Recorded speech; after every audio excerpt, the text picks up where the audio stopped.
Good morning, Mata Nui! Welcome back to another episode of the Barraki Talk Show. We're your hosts, the Mielik brothers, Jacob. Samuel. Thomas, and we're glad you're joining us today as we talk our way through the weird and wondrous world of Bionicle. But first, coming up on the Barraki Talk Show.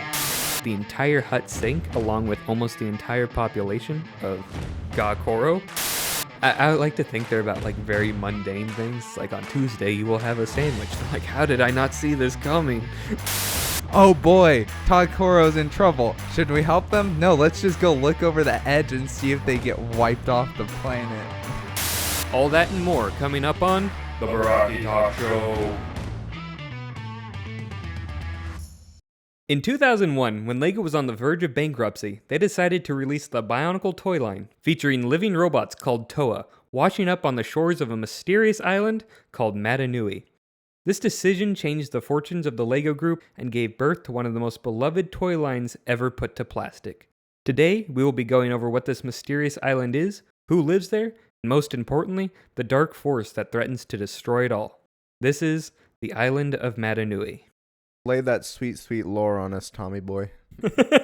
So, the broad overview of like the beginning of Bionicle is that there's a bunch of Matoran villagers who live in villages, and there's an evil entity known as Makuta who's waging war against them. That's the basic premise of what's happening on the island. Makuta's main tactic was to use infected masks on Rahi, which are what they call animals in this world, to attack the villagers. And this war has been going on for 1,000 years and spans the entire length of the island. Only when the Toa arrive do the Matoran have a chance at winning the war. But first, let's set the literal groundwork before we dive into the major events that happen on Mata Nui. First, Mata Nui is geographically and topographically very diverse, and is roughly the same size as Denmark, which isn't a coincidence because, of course, LEGO is based out of Denmark.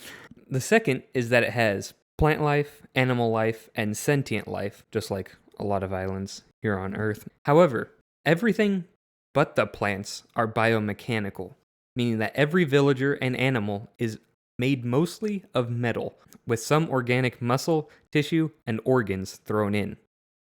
This principle will hold true for the entire Bionicle universe, so keep that in mind going forward. Everyone is a biomechanical robot unless stated otherwise. Which there will be stated otherwise. Yes, we will state them otherwise, as noted. The island itself is pretty evenly divided into 6 different biomes, each corresponding to the elemental affinity of the Matoran villagers that live there. So each of these areas is called a wahi, with a certain elemental prefix attached to it. For instance, the snowy mountain biome is called Kowahi, the rocky desert biome is called Powahi, and so on for the other elemental prefixes. We will get into the specific prefixes and the Matoran that live there in the more in-depth section on the Wahis and Koros. Other notable landmarks include the massive volcano in the middle of the island that lava is constantly flowing out of, called the Mangai volcano. And there are, of course, also lakes, rivers, clearings, canyons, and so on. Major ones will be mentioned for each specific wahi.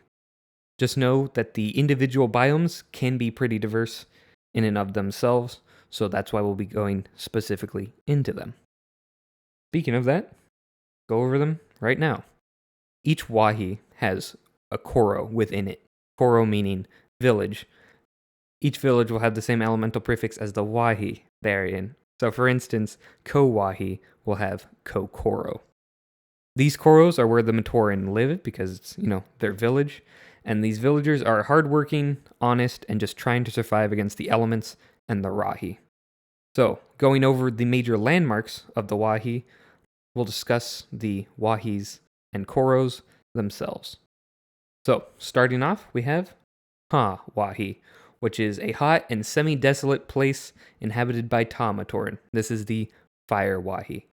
The first major landmark in Koro, though, is the lava falls, because, tons of lava, because there's a giant volcano right next to them. And the lava falls, in some areas, fall more than 1,000 feet at a time. So they are quite high and large. The second notable landmark is the Trencrom Break, a massive lava river that is often used to host lava surfing competitions called the Ignalu. So these are cool little fun surfing competitions on lava, which the Tamatoran are able to do because they are highly resistant to heat. That is what their elemental affinity does for them. Quick question But- about Just to clarify, they have a high resistance to heat, but it's still dangerous for them to fall in the lava, correct? Correct. If they fall in the lava, they will die. Okay. So this is why it's a kind of risky sport. where does the word Ignalu come from? That sounds like it must be like a Maori or something. I'm guessing it's a Maori word or something. I'm not sure. It didn't. Yeah. Now, the Trencrom Break also has one other notable feature, being that it has a cable car that connects a Tamatoran fort to the slopes of a mountain in Kauai. So they're able to take a cable car across the lava river into a different wahi, which I think is quite cool. I didn't know that. Yeah. So where in the story do we see that mentioned? Is that in a book or That's in in the the game? Mata Nui online game. Mata Nui online Yes. game. Yeah. I can't keep all these names straight. Yeah. That's also where you The go in the Ignalu, also known as the MNOG. the Monog, as they call it. Really quickly, Ignalu, it says, this is according to the AI overview on Google, so it says that Ignalu is a combination of the Latin word ignis for fire and Nalu, which is Hawaiian for wave, so literal fire wave. That's sick, actually. It makes a lot of sense to me. Good job, Greg. Yeah. Greg didn't come up with that one. Good job, game makers. Yeah, they rock. Okay. The third notable characteristic of Tawahi is the Great Telescope, which is a massive telescope with prophecies inscribed on the base of it on the beach of Tawahi. Each prophecy is related to a position that the red star is currently moving through in the sky. The red star being a strange red star with spiritual properties attached to it. Now, this also originates from the MNOG, right? A lot of this lore is from Monog. Most of the depictions of the Koros actually are from Monog. It's a very useful game for lore. The fourth area outside of the Koro of major importance is called the Charred Jungle. This is an area where Liwahi, which is the jungle wahi, and Tawahi connect. It was burned in a fight with wild animals some time ago, and it has stayed charred for the entire rest of the time we'll spend on Mata Nui. Interestingly, though, the charred trees that were all burnt down were used to make the lava surfing boards for the Ignalu, because they're resistant to fire now. So I'm like, that's really cool. I like that bit of lore. Just go to a dead tree, just rip it off, and then surf a wave of lava. That's hardcore. I know. I'm like, that's pretty metal. I want to know what Matorian figured this out the first time. They're like, yeah, let's try this. This seems like a good idea. He is not alive. They tried it with living trees first, and it turned into a dead Matoran. And then they tried riding the dead Matoran's body. That didn't work very well. They weren't fire resistant enough. Not like a dead tree. Now that's where it gets somewhere. Then moving on, we finally come to Ta-Koro. The heavily fortified village of the Tamatoran is overseen by the village elder Turaga Vakama. Ta-Koro, just to set the stage, it is built in a gigantic lake of fire, and it is built from the cooled lava of this lake upon like a little rock in the middle of it. And don't forget that it's a lake of fire in a lake of lava inside a cave. That's pretty cool. Anyway, it is built to look like a fortress and has a bunch of armaments and battlements on it. And it actually has a retractable drawbridge that connects to the mainland, which makes it very hard to attack. So it is definitely the most defended Koro out of any on the entire island. It also boasts the Ta-Koro Stadium, which is a massive sports field that held championship Kolhi games, which is the resident sport that they play on the island. Also, of course, made from cooled lava. Another notable feature is that it has the Wall of History, which is a massive wall that the chronicler, Takua, updates with all the major events of Mata Nui. So the chronicler, brief aside, is just a guy that goes around chronicling major events that happen. And last but not least, it holds the sacred fire, a fire pit that the village elder Vikama uses to divine the future. Ooh. So, as for like its more cultural aspects, it is defended by the Ta Koro Guard, which are a group of Matoran that take it upon themselves to defend the village, and they are by far the most effective military on the island, routinely driving off large swarms of smaller Rahi or taking on one large Rahi at a time. So it was in one of their battles that the forest became charred, but it was not their fault because they're always at a disadvantage. So the fact that they've been able to keep their Koros safe for 1,000 years should be a testament to their effectiveness. Now, Tamatoran for jobs were generally lava farmers or crafters. So since the lava was obviously lava, they would take it out, cool it, get all the metal out of it, and make high quality tools with it. So that's why they're farmers, crafters, and also surfers. They had some professional athletes. Wait, how? So they cooled the lava to make the tools. Correct. Another thing that they did was they would ship the fertile volcanic soil to other regions, other Wahis and Koros, for agriculture, which I think is that's cool. Yeah, I was like, that's a really cool touch, a way to make the volcano itself more important. Yeah. I thought that was... So, opinions on Ta Koro. Wahi, best Wahi. That's my hot. It's a literal my hot hot take. Yeah. Ta Wahi or Ta Koro? Ta Koro I can understand. That's true. Ta Wahi is actually kind of mid. Ta Koro, on the other hand, is cool. Although I do like the charred forest concept. Charred forest. I think it's pretty cool. The rest of it is just a lot of lava. Anyway. Now, I actually did have a question. The lava river that flows through Ta Wahi, where does that end up? Does it just like pool in a lake somewhere, or does it go out into the ocean, or how does it work? Pools in a lot of lakes. I do believe most of it flows out into the ocean. Does that mean that Mata Nui grows over time? I don't know if it actually does flow into the ocean upon retrospect. I'd have to check the map. There is no mention of it ever doing such a thing. So, I really thoughts? like Ta Koro, and also it is inside of a giant cave. that's even cooler. So there's like a separate gatehouse that you go through first, and then you cross the bridge, and then you're in Ta Koro proper. Right? Yeah. That's a fact. Ta Koro is defended out the wazoo. Anyway, I think Ta Koro is pretty cool. I think the volcanic soil shipping is the coolest fact for me, but I also really like the Ta Koro Guard, and there's some cool Tamatoran as well. So I'm a fan. Not a huge fan, but a fan. Thomas is saving all of his love for Kokoro. Yes, I love me some Kokoro. I can't wait to talk about Kokoro. 3 seconds of talking about Kokoro. So, coming on next, we have Powahi, which is a dry and flat desert biome riddled with canyons and caves. It is home to the Pomatoran. It is the element of stone, which is an entirely separate element from earth, which we'll be coming to next. Yeah, So- and don't you get him confused. Yeah, they're two completely separate things that are indistinguishable. One's brown and one's black. Jeez, come on. It's not that hard. Anyway, first major landmark of Powahi is Leva Bay, which is the large bay at the tip top of Mata Nui. It's used as a port to ferry Matoran to Ga Koro, which is the water Koro. It's called Leva Bay because you leave in Powahi. But the second one, and the largest one, is the Motara Desert, which is just a big old desert that takes up most of Powahi. Pretty much anywhere you go in Powahi is part of the Motara Desert. So Pokoro is built in the Motara Desert, and it has a lot of paths going all around Powahi and into Onu Koro, which is the underground earth Koro. It also has paths going to Leva Bay, obviously, and they also have a quarry that we'll be getting to soon.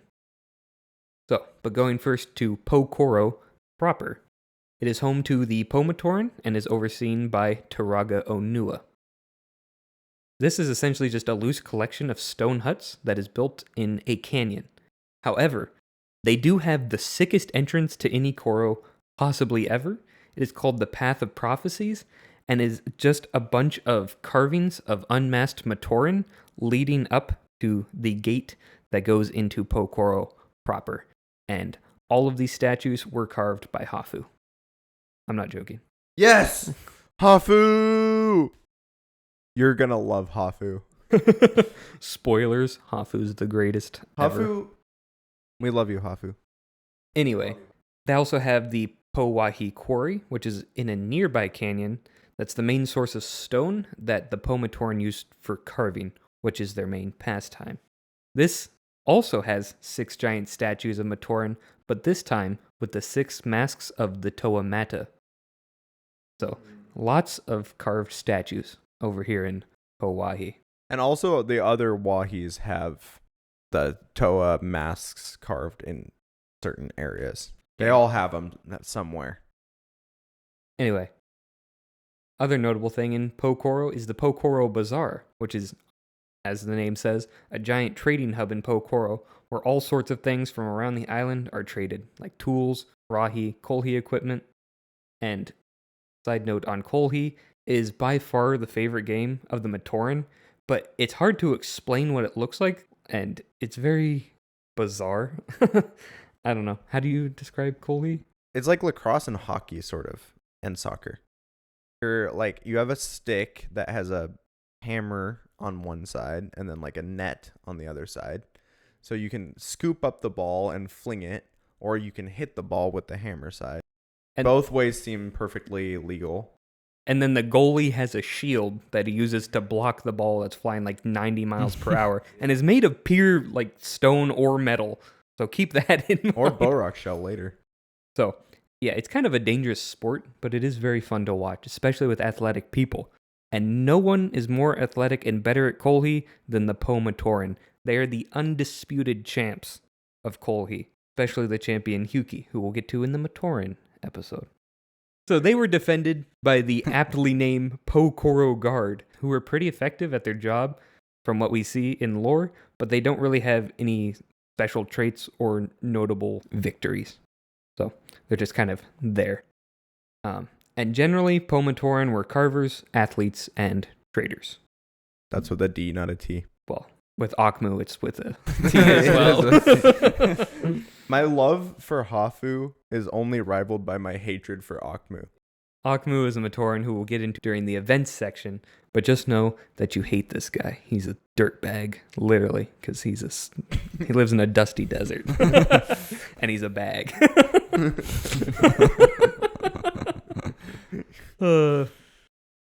Another notable thing about Powahi is that since it has so many random caves and gorges and tunnels or whatever, it is frequently used as like a dumping ground for stuff that the islanders don't want. It'll come up later in the story where they'll just find random stuff in the cave that is super dangerous, right?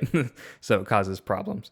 So that's a funny thing about Powahi. It's also the coolest thing about Powahi. The statues are pretty cool. Okay. Statues are cool. The path the of statues prophecy, are cool.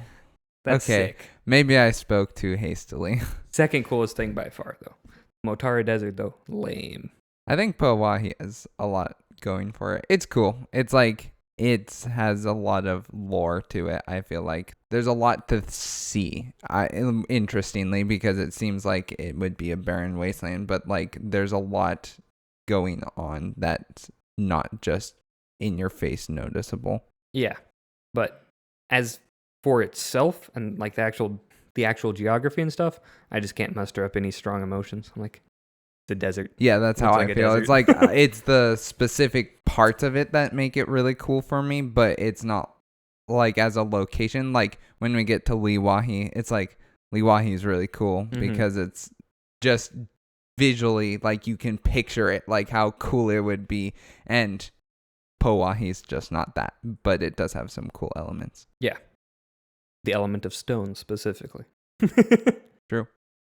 So, speaking of stone, but actually completely unrelated, I don't know why you'd ever get them confused, we move on to Onu Wahi, which is the Wahi of Earth. So this is, it's like a barren land on top, but it has a thriving tunnel network below. And it is home to, as you may have guessed, if you're catching on, if you're a very intelligent viewer, Onu Matoran. So, the first major landmark is the Cavern of Light. So this is where all the light stones around the island are mined. Light stones are just stones that glow. That's all they do. So this cavern has tons of them, so it's very bright, shiny, very cool to look at. Basically, the Bionicle replacement for torches. Mm-hmm. Pretty much. The second being the Great Mine. Name suggests it's a massive series of mine shafts that dig deep into the ground, and it's where most precious metals and raw materials were mined.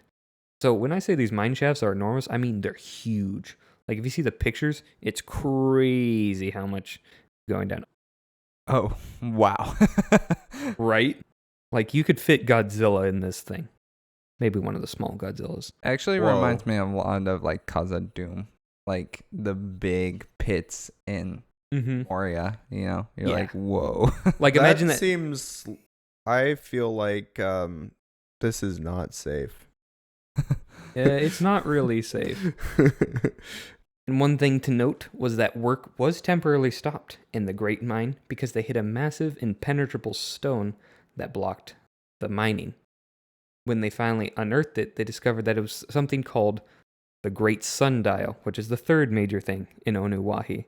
So this was a massive sundial that was completely indestructible, and when exposed to certain criteria, opens up a secret entrance into the layer of Makuta. So that will be kind of important later. Why is it a sundial That's when what it's I was not gonna exposed to the ask. sun? We'll get into that in Chronicler's Corner. Because this was an interesting piece of lore I didn't know about.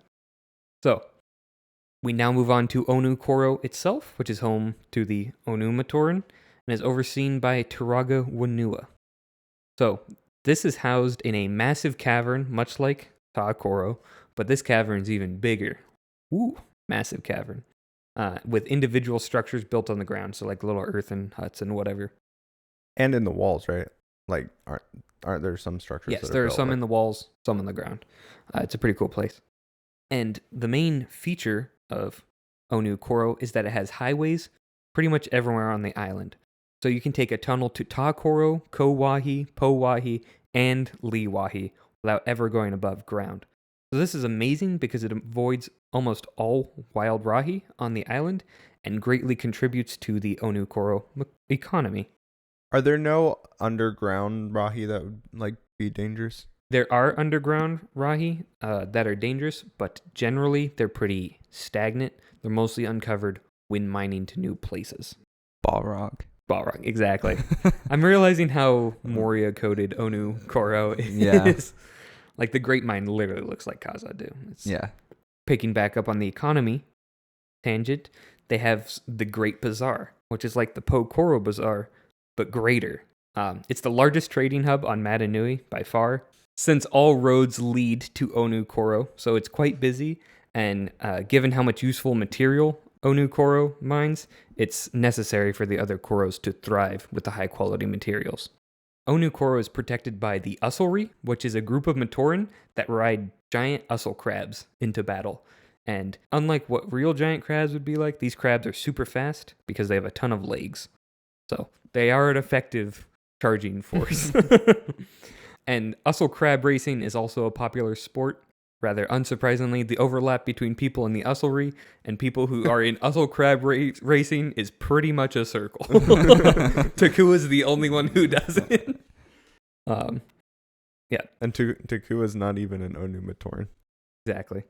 So, that being said, most Onu Matoran are miners, traders, or engineers, because they do also design a lot of tools for the rest of the island. Or Ussel riders. They don't design the Ussel riders. No, I was... Or they are Ussel riders. Yes. To Thomas, in Thomas's defense, I also was like, what? Yeah. Like you're Just designing, got me a new Ussel rider. Like, are you blueprint. designing the Ussel riders or the tools for the Ussel riders? It's like, got it. Noobru built know this what? Ussel rider in a cave. With a box of protodermis. Anyway, I really like Onu Koro. I think Yeah. being like the highway underneath all the different Koros is such a cool niche that it fills. And the different entrances all around the island also look sweet because they're adorned and stuff. It's So- really unfortunate that Onu Koro and Po Koro, I think, or Onu Wahi and Po Wahi are the two that get like the least amount of like expansion and lore, I feel like. Onu Koro gets some, like Onu Wahi, some. I think Pokoro. Kokoro gets the least Yeah. amount of That's expansion. true. That's true. We'll get there, Samuel. We'll get Yeah, there. But it's yeah. just like Believe me. it's frustrating that like two of the coolest ones like they really don't show up that often. I mean, you see Takoro and Tawahi a lot, Leewahi a ton, Leewahi a ton, and You then see Gawahi you see quite a bit as well. To be fair, Gawahi is sick. Gawahi is really cool, I can't wait to talk and about you actually do Gawahi. see some of Kawahi too. Mostly it's just ice, but it's like it seems like the two of the cooler ones are like more mysterious, which I don't know. Maybe that's Maybe what makes that's them cool. what makes them cool. Yeah, exactly. And lends to. Well, one reason Onu Koro doesn't get seen as much is because most Matoran don't like being down there because they don't have the enhanced night vision that Onu So it's Matoran like do. uncomfortable. Exactly. Dim. Right, you're like, Yeah. I can't see anything. It's just I annoying. mean, I can't imagine Matoran would love hanging out in Hawaii either, but you know. Most of them don't either. I like Onu Koro. I think that it's one of the ones that I can visualize the best. It's like I have this very distinct picture of what Onu Koro looks like in my head, and there's a lot going on, and it is very cool. It is like we've mentioned Lord of the Rings a lot, like Khazad-dûm, Moria. That to me is kind of where I think I get my image of Onu Koro. Like it's definitely heavily based off of that, and so it's a very artistic and like hard structural, like it's structurally very interesting, but it's like it's still artistic in a way, right? They're very expressive with the stone, ironically, because they're I think as a Koro, very confusing. I think as a Koro, Onu Koro is a little bit less interesting, but as a Wahi, it's really cool. Yeah, because Wahi has like the mines, the tunnels, the like stuff. Ta Koro is far and away the coolest Koro. Disagree. Ga Koro is pretty cool. Not gonna lie, Ga Koro is pretty cool, but I think Ta Koro is the best one. See if you keep that ranking after we're all the way done. Okay, we'll keep that. We'll keep it up. So, moving on to Lee Wahi, which I thought was a nice segue because the Lei most Wahi. recent, I'm going to call it Lee Wahi, but it is pronounced Lei Wahi. Kill me if you must. But it's too ingrained. I can't break it. It's a bad habit. Anyway, which I thought was a fitting segue because it was the most recent highway completed Koro, or a Wahi. Lei Wahi. Oh, I said Lei. Join the convert side. Anyway, Lei Wahi is a dense jungle environment that is home to the Lei Matoran. I'll say Lei, it's kind of fun. I broke the habit. That was easy. I got cold turkey on it. So its main feature is the Foul Swamp. That's F-A-U, not foul. It's foul. And this takes up most of Lee Wahi, much like the Motara Desert took up most of Po Wahi.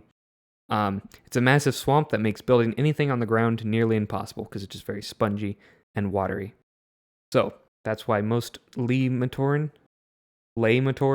are in the trees. Also why most people don't like going deep into Lei Wahi because it's just miserable to be in if you're not swinging around. One of the other notable landmarks is Lake Kane, which is the largest lake on Mata Nui. It's fed by an outpouring from the Foul Swamp and outflows into Kanu Bay. And on the edge of this lake is where Lee Koro is located and built around one massive tree. Kind of cool. Flowing into Kanu Bay when the Kanu River meets the sea, and it is rarely visited by Lee Matoran because they hate like swimming and going into water generally. Many of them go there and try to get over their fear of it, but then they're like, nah, this actually stinks, and they just go back. And Turaga Matau, who leads Lei Koro, encourages that. He's like, nah, trees are way better, bro. Trust me. That sounds like Matau. Yeah. I was like, you know what? That's fair. Wait, real quick. So, there are other villages in Lei Wahi, though, right? Besides Lei Koro? Because I know there's at least one that's on the ground that the Barraki attack in the comic. I think that's just around the ground of Lei Koro. They have some buildings like at the base of trees. And the visual depictions of anything Bionicle, totally incongruent. Like, you never get the same picture of the same thing twice. It frustrates me deeply. And the one time we do get consistent pictures of stuff, it's in the movies, which don't look anything like how anything's described ever, or like the sets. So is fair. we move on to Lake Koro, which is overseen by the village elder Raga Matau. And Lake Koro is a bunch of suspended huts and platforms that hang either high above the ground or like just above the ground. So, as mentioned before, it's centered around one massive tree, but it extends outward in pretty much every direction. So, Lake Koro itself doesn't have a whole lot of landmarks, but I think it's such a cool concept, and all the visual depictions of it are just very nice and pleasing. Like, imagine Ewok Village, like from Star Wars, pretty much what they look like, mixed with like beehive huts hanging down. So, Lake Koro is protected by the Guko Bird Force, which are a bunch of Matoran that ride giant flying Guko birds, not crabs, birds this time. And surprisingly, they're considered the second most effective fighting force on Mata Nui, just behind the Ta Koro Guard. And this is surprising because Lay Matoran are known as the most like useless, lazy, go with the flow style Matoran. But the captain of the guard, Kongu, he's on it when it comes to helping other people around the island. I wonder if that will appear later. Probably not. Generally, the Lay Matoran don't really have any useful jobs. They just sit around playing music and throwing discs. And to top it all off, they're not even good at Kolhi. They're just a bunch of lazy bums. Though they'd fly giant birds, so maybe we're the losers. The most annoying thing about them, though, depending on where you fall on the issue, is that they have a dialect called tree speak, which is where they mash words together and say them really fast. So, for instance, they'd be like, oh, I gotta quick speak these words, or I gotta battle fight this rahi, or I gotta climb down tree this tree. Things like that. So, most of the time, it's completely redundant because it's just mashing two synonyms together, or it's just two words that you can just say really fast. Like, if I say I have to fight that rahi, I don't need to say I need to battle fight that rahi. So it's just like, whatever, man. It actually has more complex grammar and rules, but it was toned down so that kids who read the book could actually understand what the heck any lay characters were saying, which I thought was interesting. So on Biosector, they have a section about like what a true tree speak sentence would look like.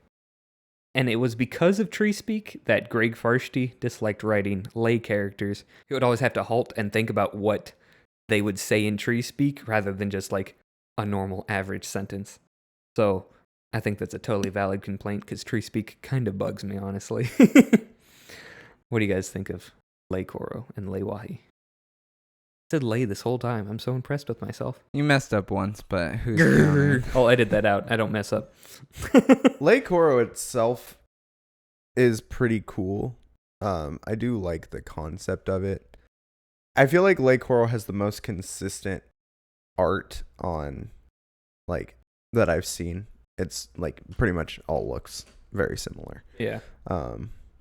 It's very much also different from other like free nations that you see in other media. Like it doesn't look anything like Lothlorien or like Kashyyyk or something. I mean, it's a little bit more similar to Kashyyyk, but I feel like it is really unique. Yeah, Lay it is Wahi distinct for sure. is kind of boring, honestly. Like Lay Wahi. it's just a jungle. That's it. A swampy jungle. Yeah. I like the idea of Lay Wahi as, like I said earlier, a visual location, like just to behold it. Mhm. It seems like it'd be very beautiful, but as far as other stuff going on, it has the exact opposite problem of Pokoro, where Pokoro visually has nothing going on, and it's like, but it has all these cool extra bits of lore and the statues and all of this stuff, right? That's hidden, and it's like, and Lay Wahi has the opposite problem where it's all out in the open. It's very nice, it's beautiful, but there's not much going on behind what you can just see. Yeah, it takes up so much of the island and so little happens in anything except for Lake Koro. Yeah. So it's just like, okay, whatever. Although I think the Guko Bird Force and just the aesthetic of it bump it up a lot. Yeah. Opinion. So I'm fine with it. It's mid tier. Mid. Now we come to Ga Wahi, which is the tropical beach environment style Wahi, and it's obviously associated with the element of water. I know. I couldn't believe that the water wahi was associated with water. First major landmark is the Hura Mafa River, which is a river that runs from the glacial mountain of Aihu down into Naho Bay and creates the Naho Falls along the way. Yes, Jacob. I don't think you've mentioned so far Mount Aihu. I have not. Yeah, so can you just really quickly explain what that is so people know? Mount Aihu is a ginormous mountain in Kauai, full of ice. And it is separate from the volcano. Correct. It is not the Mangai volcano. Anyway, so the Naho Falls are a massive waterfall that are funneled through a giant carving of Toa Gali's mask. So if you go to the picture on it, looks pretty sick. I'm like, that's some Po Koro levels of That's carving, actually really cool. right? I'm like, that's just a cool idea. So extra points to Ga Wahi. Then we have Naho Bay proper, which is the large bay between Pauahi and Tawahi. So it's the main area of Gawahi, and the village of Gakoro was built floating by the beach in the bay, which I think is a cool concept and a great way to be defensive. Not as good as a giant lake of lava inside of a cave with a gate, but it's pretty good. So Gakoro itself is overseen by village elder Nokama, and it is built on a bunch of giant lily pads floating around by the edge of the bay. So it actually has a bridge that goes onto the mainland, so you can just walk into and out of Gawahi, but it's protected by a large stone gate, and it can be easily destroyed if attackers are coming. Like, how it's suspended is pretty flimsy. You can take it out with sharpened weapons, which they do try to do later. So stay tuned for the Borak episode. They also had a ferry service that could take you anywhere around Naho Bay. Like if you want to go from one side to the other, or from the village to another side, or whatever, you could take the ferry and take you anywhere you want. How were the ferries powered? I think they're just paddled, or probably sailboats. They have a variety of different ships, so it kind of depends. There's also, I mean, they have some stuff with engines, don't they? Not that I I know don't- of. Think so. No?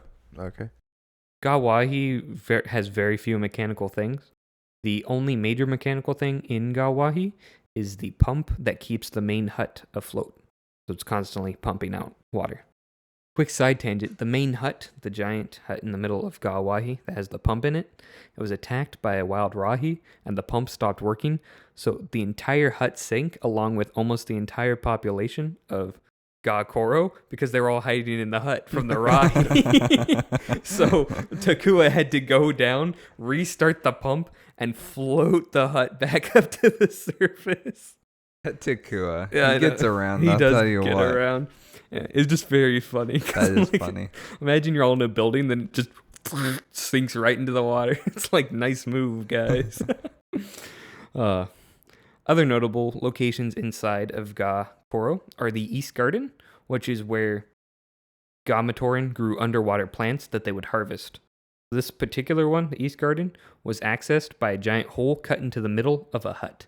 So you'd like go into the hut, swim down it, then you'd have access to the garden, which I think is a really cool concept. It's like the submarine diving chambers or whatever. You know what I'm talking about? Yeah. Mm-hmm. These gardens provided seaweed, flax, shells, and other useful forageable materials. Gakoro was protected by the Gamatoran military, which had no special name, no special notes. They don't really even show up that much in the story. And obviously they're not very good because they let a rahi sink their main hut. Yeah, To be fair, Bionicle has a disproportionate number of terrifying ocean rahi for I was some going to say, reason. the Tarakava, besides the Manus crabs, are probably the consistently most powerful rahi on Mata Nui.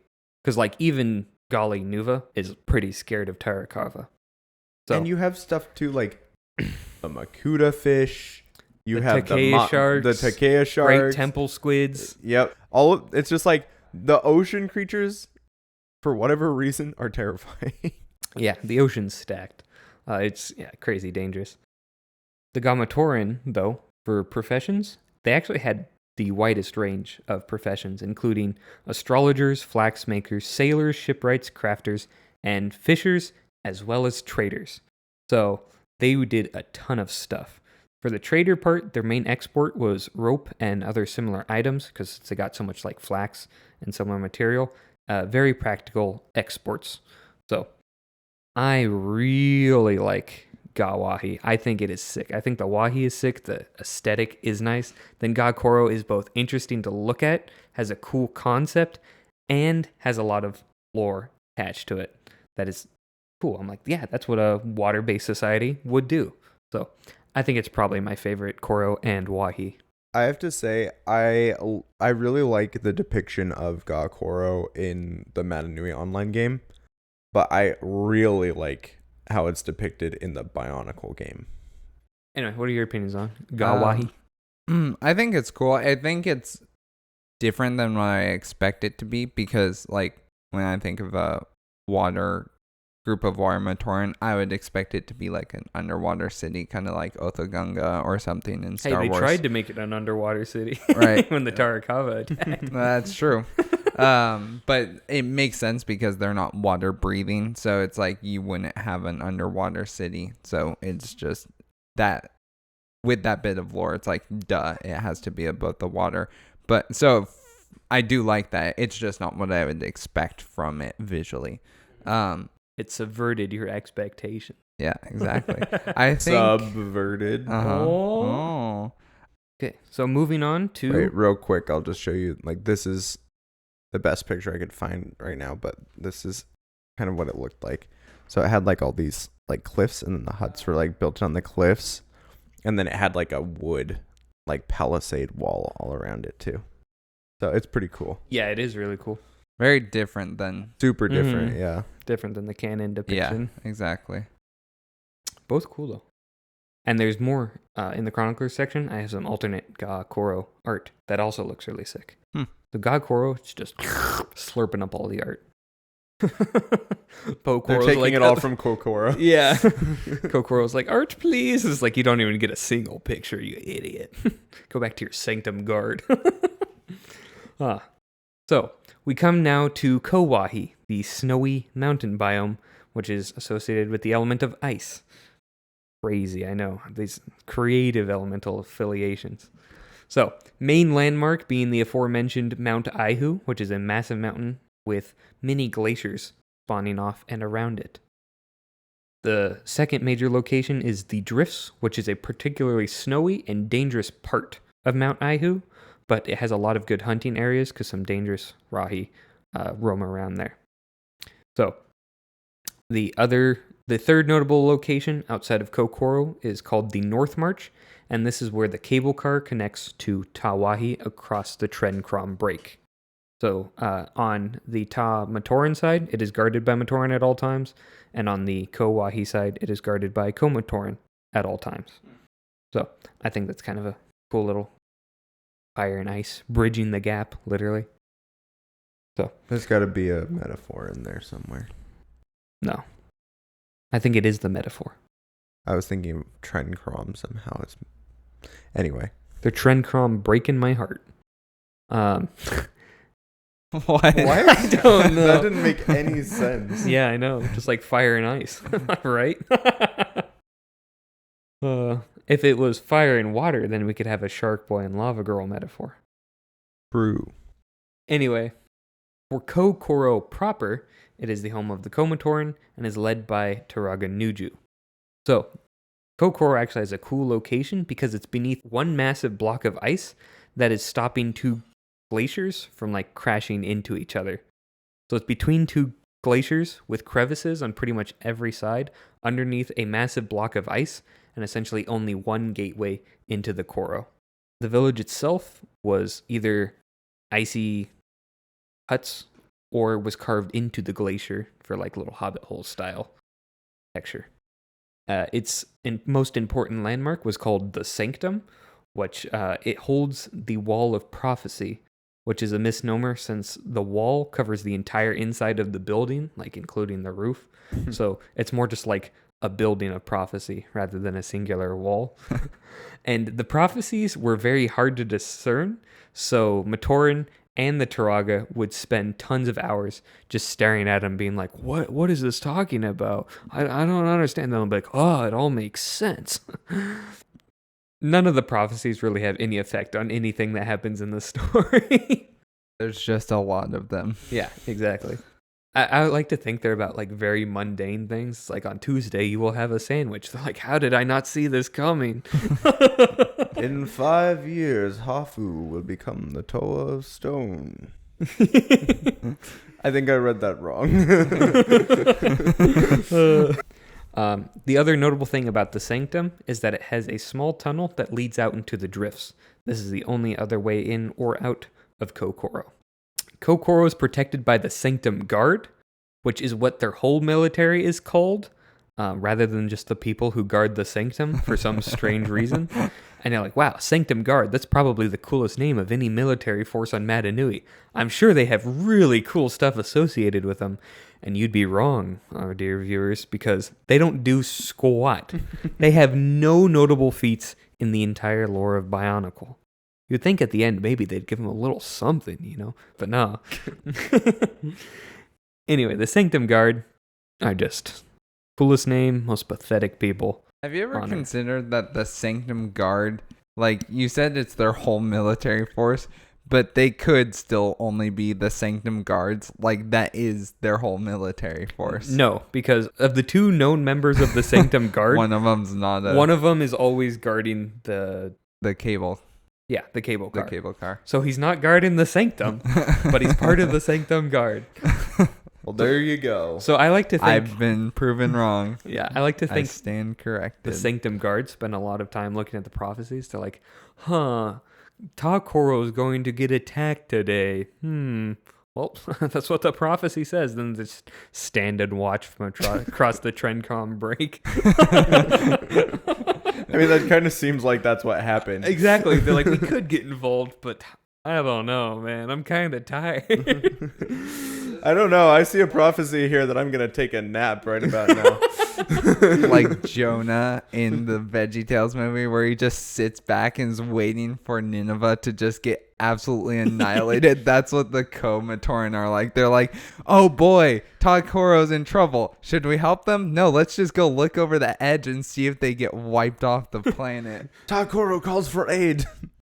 And Kokoro will Won't not answer. Kokoro will go ice sledding. Takoro's under attack. Quick, call the Sanctum Guard. Crickets. What's the Bionicle equivalent of crickets? Crickets. Crickets. Anyway, as for Komatoran generally, their professions are hunting, trapping, and prophets. Shocker. Yeah. So it's like everyone thinks they're a prophet. You know, they're like, oh, I see the future. But only a few of them are actually good at what they do. Like Matoro. No, wait, Matoro's a translator. He is good at what he does, though. He is very good at what he does. Completely Toro. unnecessary job. But Matoro's not as good as Hafu, but he is pretty good. he is also a hunter, though. So Matoro is actually multidisciplinary based. Opinions about Kokoro.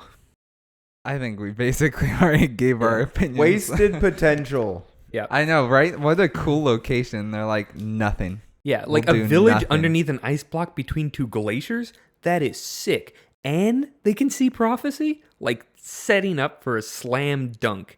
And then nothing. Nothing happens there. The Sanctum Guard don't do squat. There are very few notable Komatoran at all. It's like, I was just going to say that I've always pictured Mount Ihu like the mountain from Exoforce that's split in two. So like one half's the glacier and like one half's a giant glacier, one half's another giant glacier, and then it's like held together by the block. Is Kokoro under Mount Ihu or is it just between two On top glaciers? of Mount Ihu. It's on top of Mount Ihu? it's like on the side of Mount Ihu. Oh, okay. Yeah, I mean, it's not like on that literal top. So but maybe I don't picture Mount Ihu that way. I was imagining Kokoro being under the middle of Mount Ihu, but like I imagine Mount the Ihu- glaciers like the.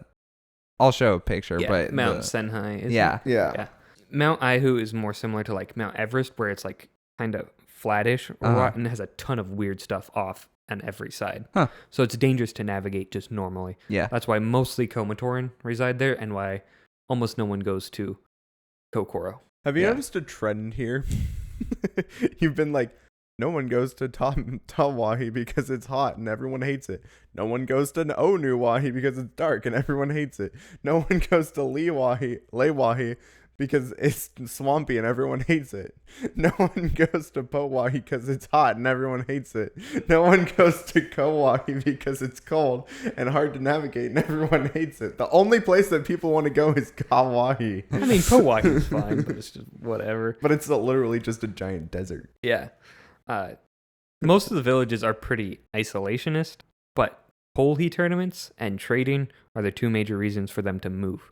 The reason they don't like to move as much outside of that is because wild Rahi do attack very frequently, and if you're outside of the range of one of the Koro's militaries, you're probably toast.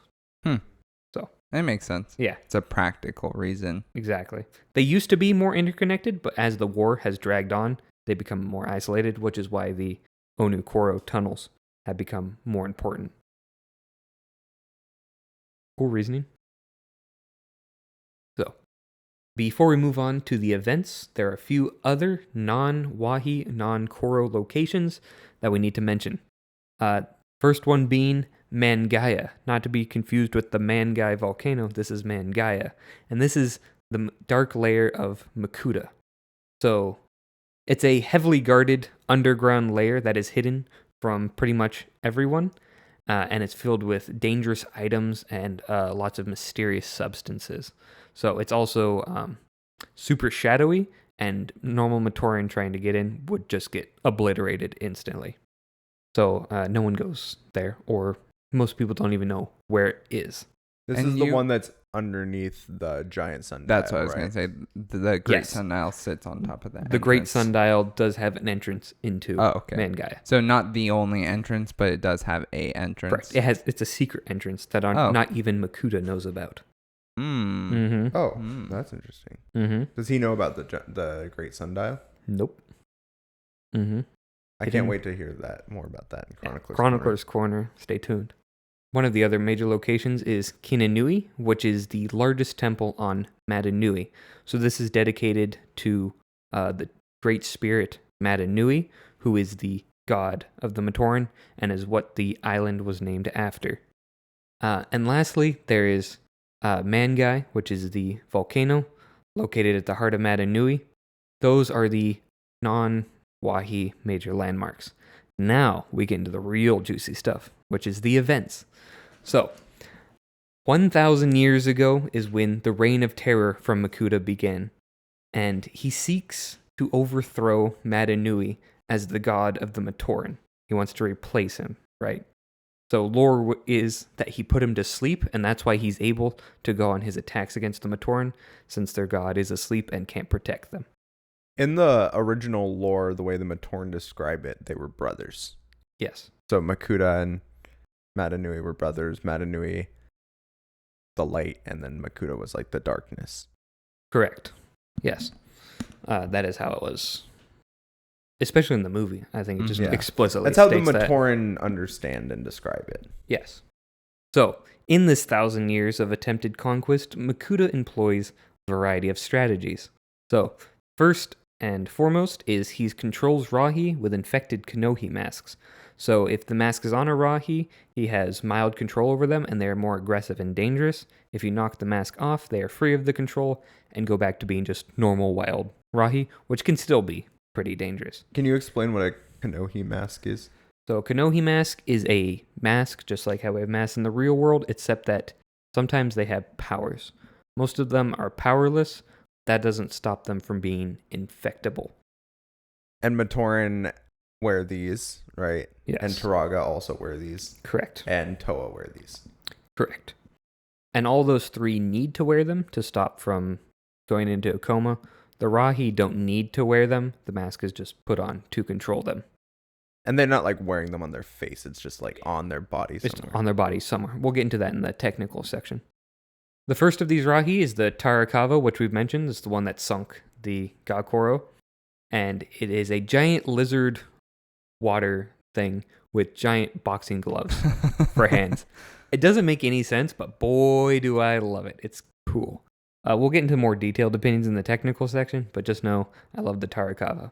Are there any images of the Tarkava besides the actual sets? So like fan art or maybe? Yes.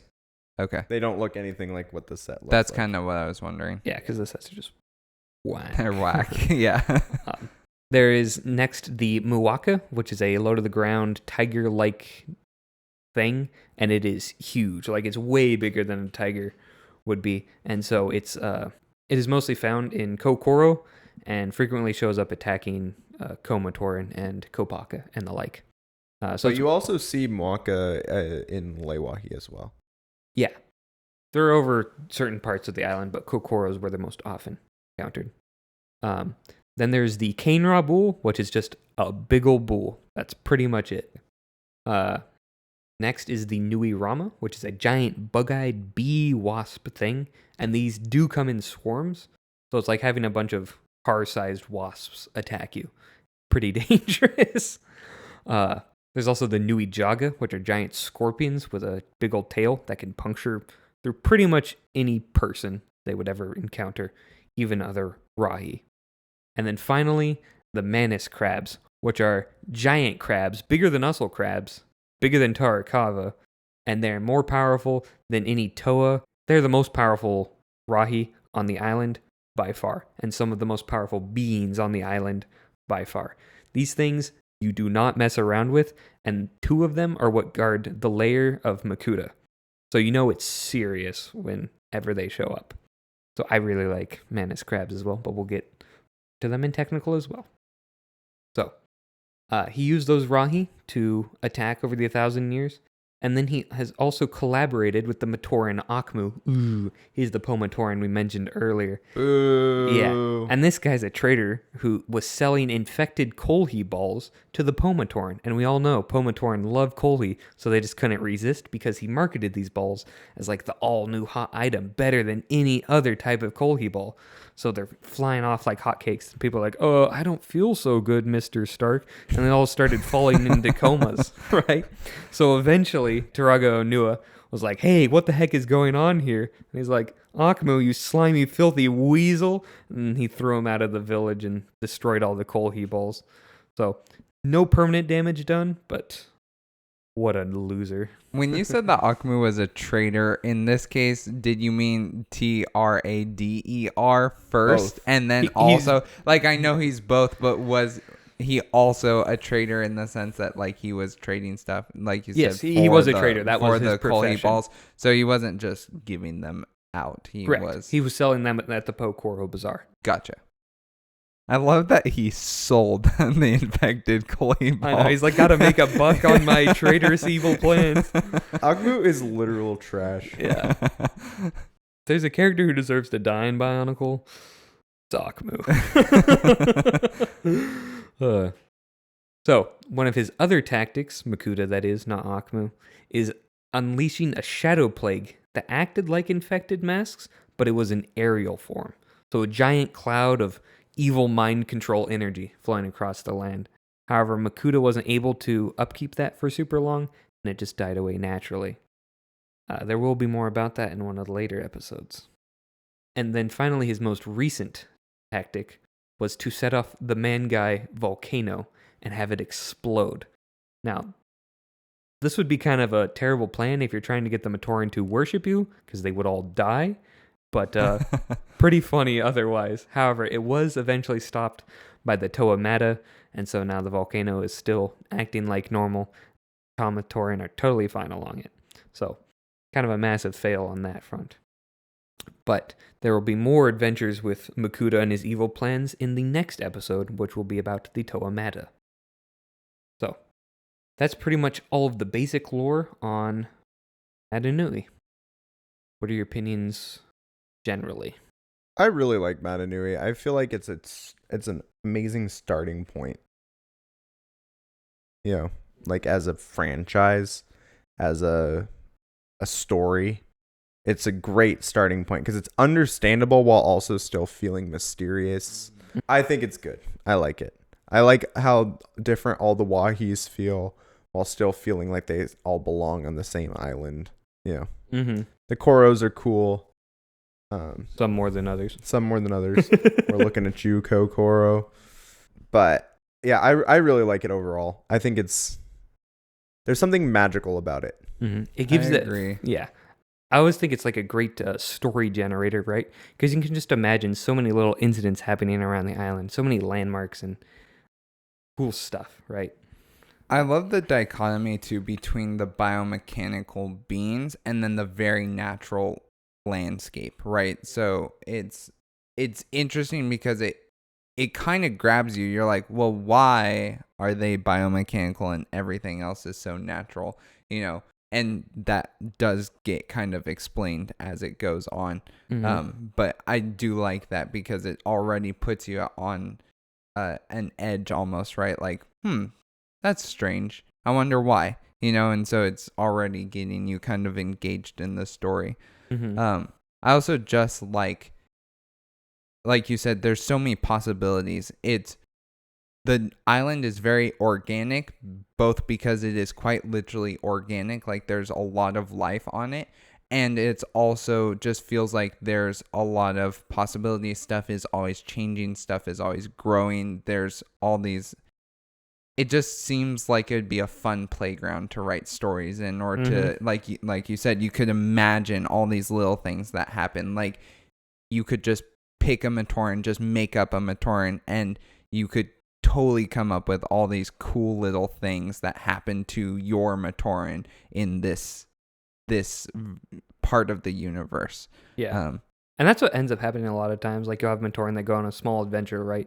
Like one of them goes into the river by Gawahi, and there's a tequila shark in there, which they can't get in there normally, right? So she's getting like chased all around by the shark, and it's like a super close call. It's like, wow, that's just like a low stakes adventure, right? But it's just interesting. It's like, yeah, I can imagine that happening. No, it's just fun. It feels alive. Mm-hmm. Like it feels like Mm-hmm. the world, if not expressly described, it feels like it could be alive, right? Like Mm-hmm. that there is potential there, even if they don't explore it canonically. You can have your own little headcanon about the island of Mata Nui. Yeah, no, I quite like that. Love it. Great starting place for Bionicle. I could see why it's part of the thing that brought Lego out of bankruptcy. So, now we will be moving on to our Chronicler's Corner. You are now entering the Chronicler's Corner. The following content may not be appropriate for viewers unaware or unacquainted with the wider Bionicle lore, as major plot points and reveals will be spoiled. If you wish to avoid this section, skip to this time in the podcast. 1 hour, 16 minutes, and 50 seconds. Viewer discretion is advised. Finally. Bum, bum. Jacob's like, I could finally talk about whatever I want. So, Jacob, what do you want to talk about? Metro Nui. Okay, go. No, I'm just kidding. All right, go ahead. Actually, I do want to talk about Metro Nui really quickly because, like I was saying in just right before we went into this, it's like there's this dichotomy between the biomechanical and the natural organic, right? And it's like then you get to Metro Nui and you're like, it's all mechanical. Yep. And it's like, oh, interesting. So like it makes sense though, because once you start learning about what Metro Nui is in the context of the GSR and then what Mata Nui is in the context of the GSR, it's like, now I understand why one is so mechanical and one's very natural. Yeah. No, I think it's a great juxtaposition. Smart choice. Yeah, I mean, I know they planned a lot ahead, but it's like, it's kind of cool to see that it's like, oh, they must have actually really thought about this, because it doesn't seem like something they just luck into. Mm-hmm. Yeah, I don't know how far ahead they planned. I don't know if they had Metro Nui planned, because I thought 2003 was the original planned ending, where Takanuva would wake up the GSR. Oh, interesting. But I And don't then have they were enough. like, wait, this is going too well. They're like, money, we're making money, money. so much. Looking at the Karada packs, they're like, Yeah. Imagine if they were circular and had numbers on them. Gosh. Thus, Metro Nui was born. Imagine if they were circular and had numbers on them. That's the most accurate thing I've ever heard. As accurate as a co-metro disc. I double check they're the ones that swerve around anything to hit their target. I just read the book because I'm a brilliant guy. I can You're read so a children's cool. book. That's right, baby. Thomas was like, it even had chapters in it. Next on the list, Amelia Bedelia. So, for this Chronicler's Corner, I have separated it into 3 sections. The first being intentional foreshadowing of the GSR. So, first intentional foreshadow was the Great Telescope has prophecies inscribed on it, and one of the images is of the GSR. Huh. I think it's really Oh. interesting. I'm like, whoa. Wait, where do you see an image of the Great It's Telescope? at the base of the Great Telescope in Mata Nui online game. Oh, Manila. I Okay. also love, like, one thing that I was surprised about when I was learning more about Bionicle is that they really did have that planned from the beginning. Day 1. Like, it's not something that they retconned, because it kind of, in a lot of ways, it feels like it totally could be a retcon. Mhm. Yeah. But it isn't. It really was planned out. Mhm. Like, it was part of their, like, original, like, Bible that they made and everything. Yeah, maybe not to the extent that they then carried it, but yeah, the idea of the GSR was definitely. Well, more foreshadowing of it was that Aihu in Maori, which is the language they based every name on, means nose. And Mount Aihu is located about where his nose would be. And Leva in Leva Bay means hair. At the very tip top of the island. That's really interesting. I'm like, holy moly. And they were originally going to have 3 islands out to the right or left of Mata Nui that were going to be called Fingertip Islands. And they were going to be islands based on his fingertips. That would be cool. Yeah, but they thought maybe that's a little too obvious. Yeah. Which I think it would have been. have given it away way too early. Mm-hmm. Yeah. So, other foreshadowing was the Great Sundial was built by the Great Beings along with Kinanui and the Great Telescope. And what its function is to point towards the Kodrex in Nui. So, what happens is, in the later end of the story, Gali Nuva goes back to Mata Nui to release the Borak. During that time, she looks through the Great Telescope into the Red Star using the Kaku, and then she was there with the other Toanuva, and they also recover the Great Sundial. So, what ends up happening is they shrink it down, and Boudica delivers it to Hakanuva when he journeys to Nui. So then once he gets to Nui, he shines his light on it, and that's partly how they locate the Kodrex. Mm-hmm. Crazy. That is Yes. really interesting. I was like, wow. So when they shrink it down or remove it and shrink it, that's when they find the entrance to Mangaya? No. So what happened in, I forgot to say it in the events, is Takua uses a certain pattern to activate it, which opens the entrance to Mangai. He went down, found a golden mask, and then went down further and was able to witness the Toamata defeating Makuta for the first time. Kind of an interesting thing. I have no clue why the sundial would be used as the entrance to Mangaya when you need it in Nui. Sure, great beans, go crazy. But it was stated that the sundial was meant to be foreshadowing when the Onumatoran were mining down, that they couldn't get through it because that was the GSR shell, right? Not any sort of natural material. Right. So it was intentionally put there to be like, weird barrier at the very bottom of the island that's completely indestructible. What could that be? So I think that was interesting. I think it probably just happens to be that, like, a synchro entrance into Mangaya, because Mangaya is just literally right there beneath the surface. Yeah, it's probably just more coincidence than anything. Yeah, just like Kinanui and whatever. Yeah. Other interesting thing, Mata Nui was created when the camouflage systems malfunctioned on the GSR after it crashed on Aqua Magna from the Great Cataclysm. So camouflage malfunctioned, and then a bunch of energized protodermis leaked onto the island and created all of the natural plant life and biodiversity. So, energized protodermis does some wacky stuff. Especially since it created, like, real elements. I create life! And I just... Like, it's real plants, real rocks. You know, it's not protodermis. Yeah, it's truly organic. Yeah. Right? It's not protodermic based. Now, the next section is Mata Nui connections, right? So, what are the connections between Mata Nui and Mata Nui? First one is that Naho Bay was named after a Toa man guy, Naho. So, clever naming scheme How there. do they know about him? So, all of these were named by the Turaga. Oh, Yep. and So- the Turaga didn't lose their memories. 'Cause Correct. The Turaga obviously- didn't lose their memories.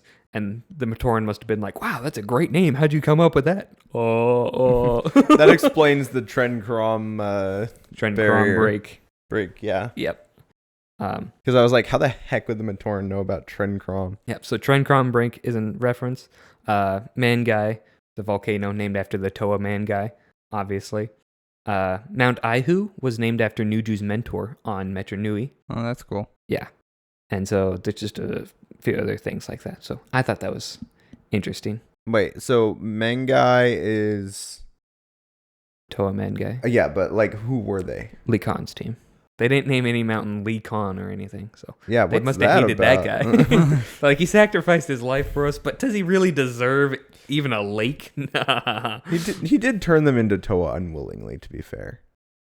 They willingly took the stones to the Suva. They didn't know what was going to happen.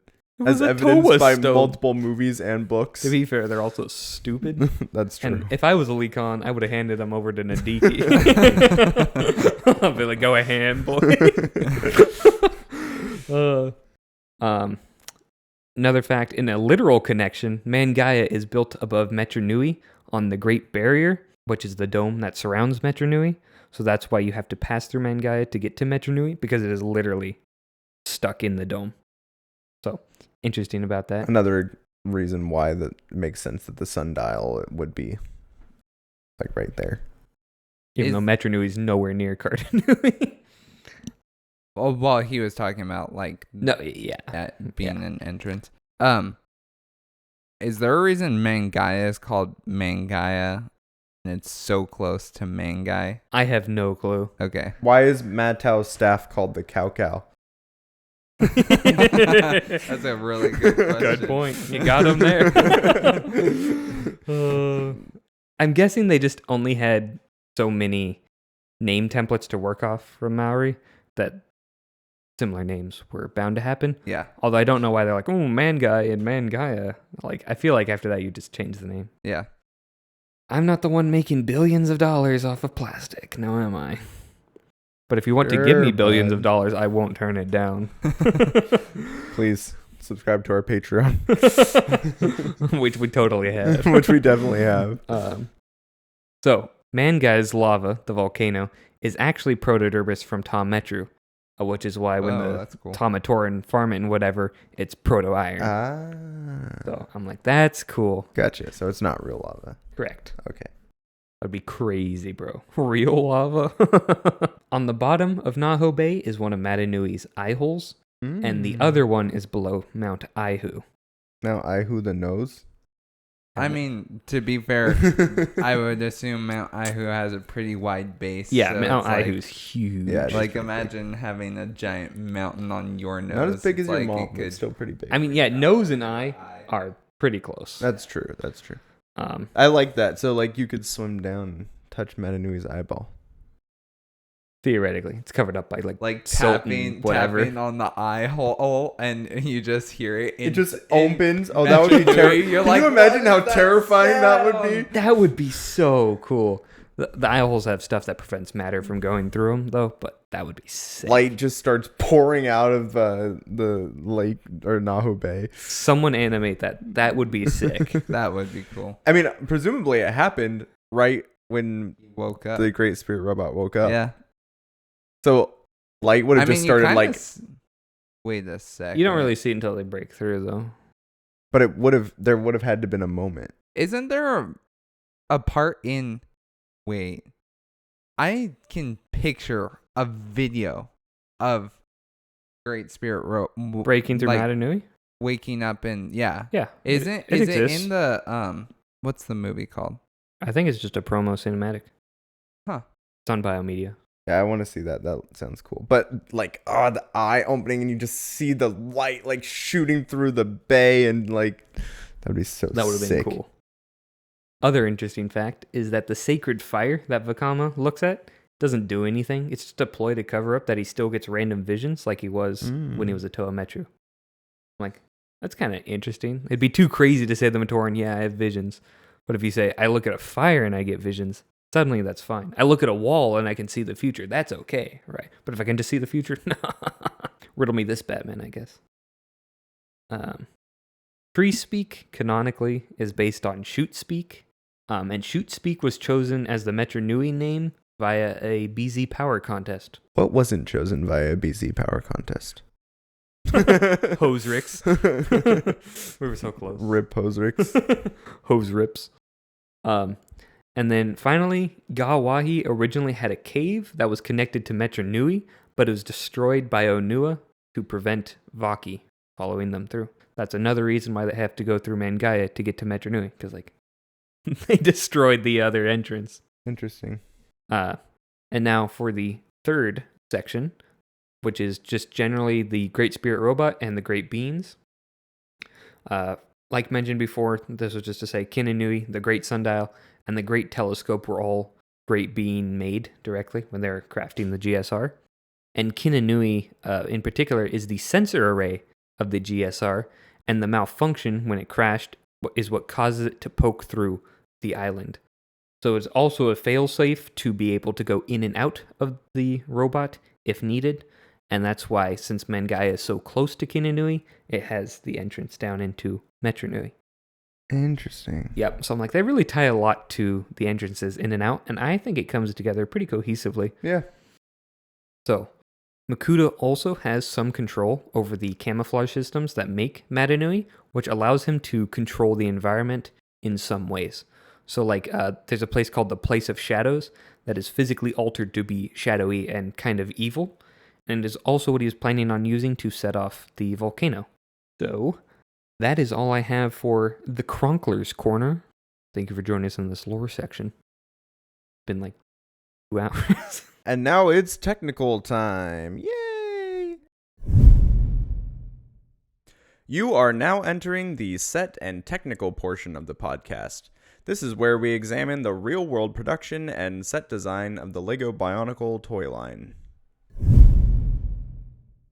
All right, so the first year of Bionicle, 2001, kind of kicked off with a couple of different sets, but this time around we're going to talk about like the main conceit of the non-Toa, non-Matoran sets this year. So the residents of, or I guess the native inhabitants of Mata Nui, if you will. So the corrupted Rahi, or the infected Rahi, or whatever you want to call them. Yeah. So all the Rahi sets of the 2001 wave had corrupted Nohi masks that were connected somewhere on their body that you were supposed to like knock off when you're kind of like when you're using your Toa to fight them.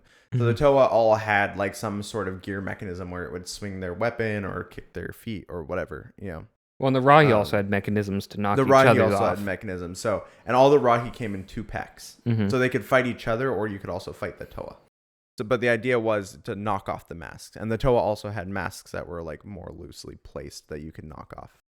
I didn't think about that, but that makes a lot of sense. Yeah, that's what that's for. Imagine a Rahi trying to fight one of the later mask builds. It's just stuck on. It's like you have to take the whole head off. Simply does not work.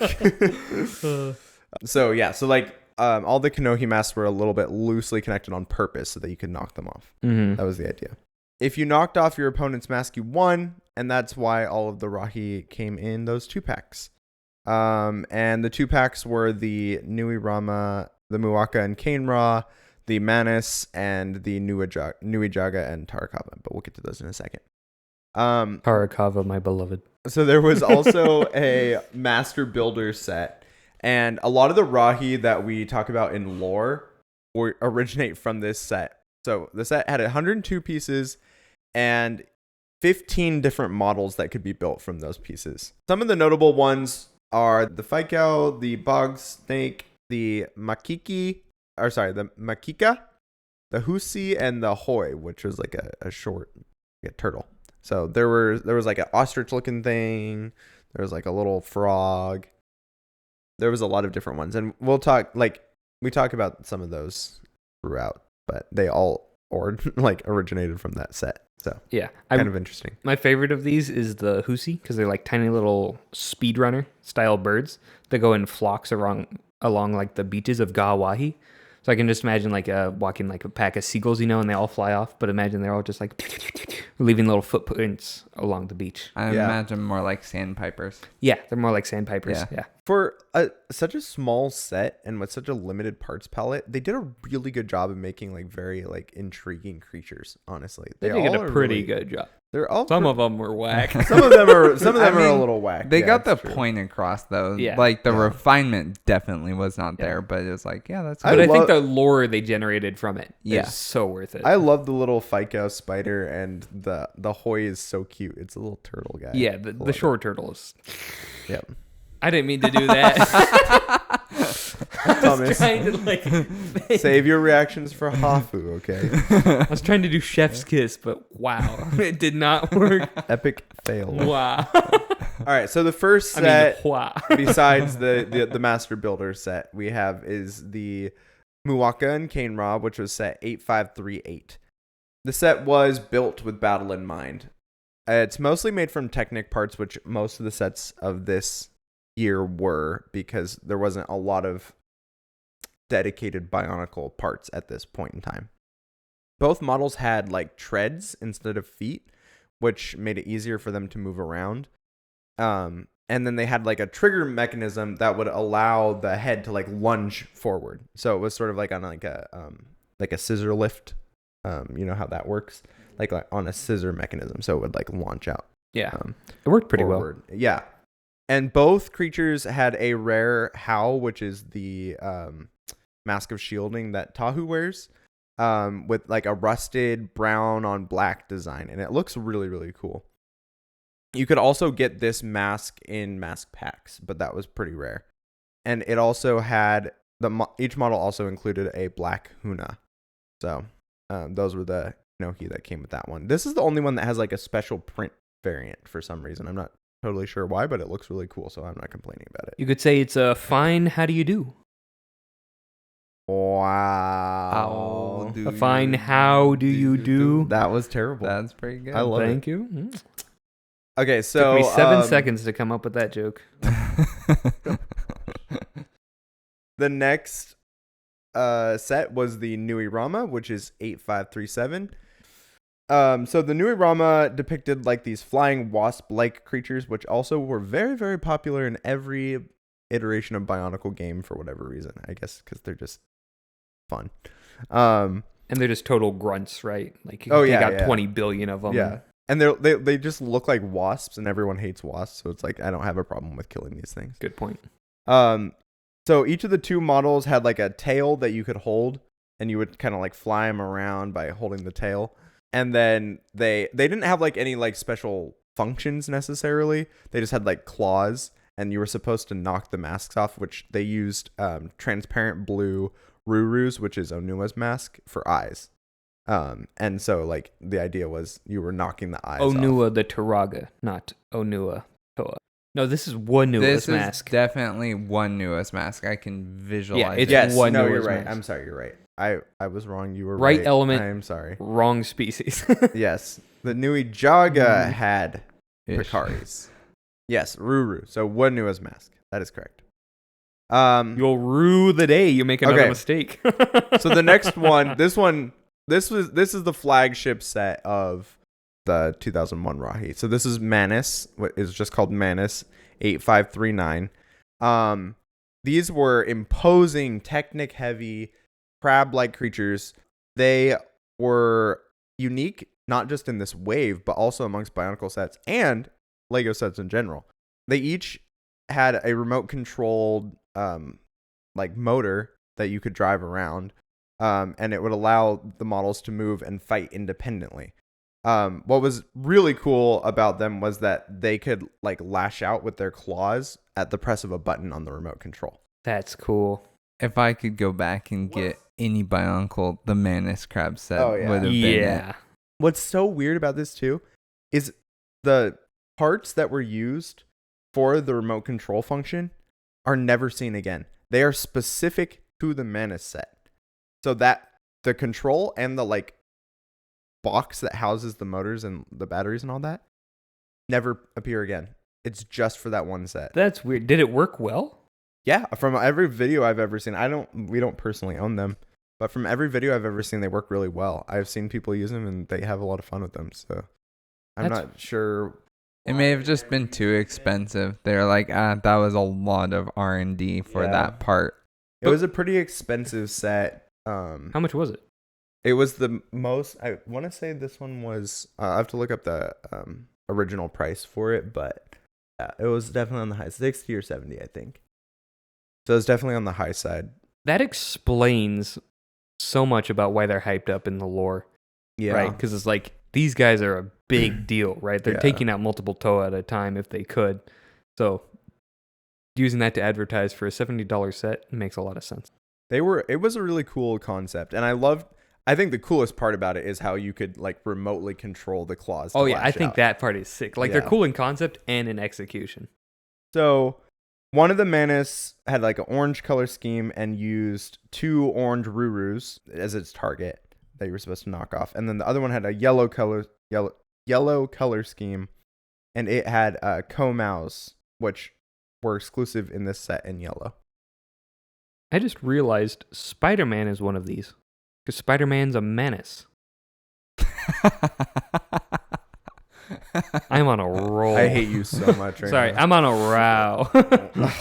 Earlier, I really wanted to say, after you made the first joke, I don't even remember what it was. You said, A fine how do you do? oh, yeah. I was like, I just wanted to say, I was like, who knew he could come up with these jokes so fast? Oh, gosh. That's good. But I didn't. So the Manus set was 70 pounds and $90. Whoa. And the part count is like super low. It's like what?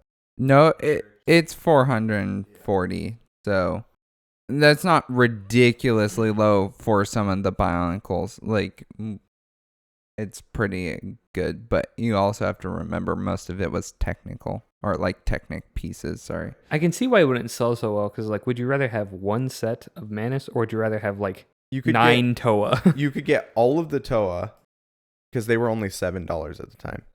You could get all of the Turaga and all of the Matoran and still get another set for that price. Yeah, that's crazy. Okay.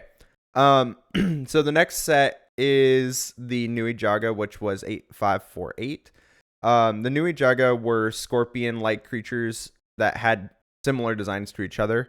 Their gimmick was that they could attack with their stinger tails to try to knock off the opponent's masks that were located on the front.